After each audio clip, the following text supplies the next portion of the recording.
조 씨가 범행 하루 전에 휴대전화를 초기화하고 평소 쓰던 PC를 망치로 부순 사실을 경찰이 확인했습니다.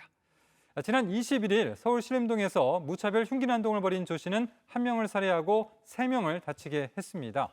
당초 조 씨는 이 범행을 미리 계획했는지에 대해서는 밝히지 않았는데요. 들어보시죠. 언제부터 준비했습니까? 네, 그러나 이 조 씨의 범행 준비는 사전에 시작된 것으로 보입니다. 아하. 범행 하루 전에 컴퓨터를 망치로 부수고 휴대전화를 초기화하는 등 증거인멸을 시도한 정황이 드러난 겁니다. 범행 직전엔 할머니를 찾아갔는데 마지막 인사를 하려 했다는 진술을 받아냈습니다. 또 오래전부터 살인에 대한 범행 욕구가 있었다는 취지의 진술도 확보했습니다. 이 경찰은 조 씨가 검색 기록 등을 지우려 한 것으로 의심하고 포렌식을 통해서 관련 내용을 복원하는 작업에 들어갔습니다. 이 조 씨는 자신이 사이코패스 성향이 있다라고 진술을 하긴 했는데 정작 검사를 받아보자고 하니까 요 검사는 또 거부했다면서요? 그렇습니다. 원래 어제 사이코패스 검사를 받을 예정이었지만 예. 감정이 복잡하다면서 돌연 거부했습니다.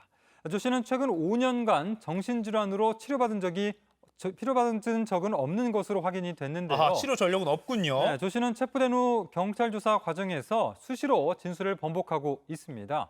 남들도 불행하게 만들고 싶었다는 취지로 진술을 했고 또 이어서 할머니로부터 왜 그렇게 사느냐는 질책을 듣고 화가 났다고도 했고요.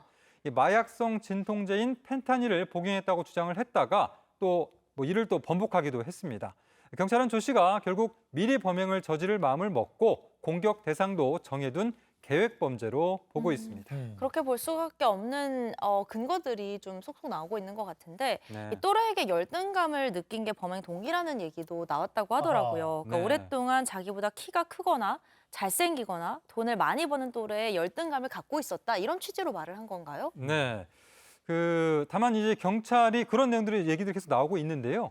이 경찰은 조 씨의 진술이 오락가락 신빙성이 떨어지는 만큼 정확한 사실관계를 앞으로 밝히는데 수사력을 모으겠다라고 밝혔고요.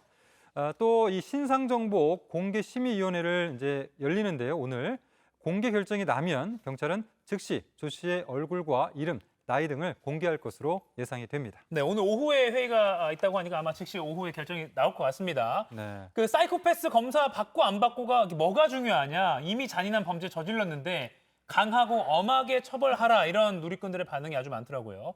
신상 공개 여부도 어떻게 결정 날지 지켜봐야 될 것 같습니다.